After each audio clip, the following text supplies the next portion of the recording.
Bonjour tout le monde, ici Gabriel Paré-Azatouri et voici votre vidéo journal.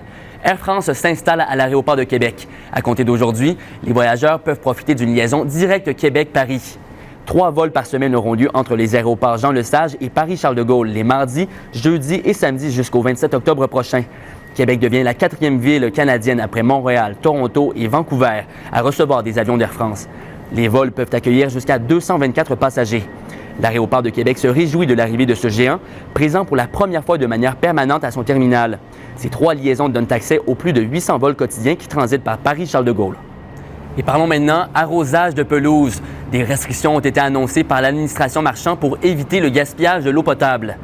Le nombre de jours où l'on peut arroser passe de 4 à 2 et sera limité à 1 dès l'an prochain. Il sera également interdit de le faire les jours de pluie. Le règlement de la Ville prévoit aussi à quel jour de la semaine les citoyens pourront arroser selon leur adresse. On se rappelle que l'été passé, le temps sec avait forcé la Ville à demander la collaboration des gens de Québec pour limiter l'utilisation de l'eau. Je pense qu'aujourd'hui, en 2022, quand on se dit que même à Québec, on a des enjeux d'eau potable 3 périodes dans un été, en sachant que présentement, le printemps n'est pas beaucoup plus humide que les précédents et qu'on risque d'avoir les mêmes problèmes cette année, alors que ça fait 2 ans qu'on les vit, ce qu'on n'avait jamais vécu avant, je pense que les gens vont comprendre pourquoi on va là.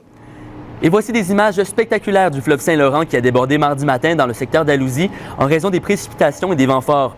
Le niveau d'eau élevé qui a fini par diminuer a causé la fermeture temporaire de la rue d'Alousie. Elle a finalement été rouverte peu après 9 heures. Le service de protection contre l'incendie de Québec a confirmé que le débordement du fleuve n'a causé aucun dommage majeur. Pour plus de nouvelles, consultez l'appli Info de Radio-Canada.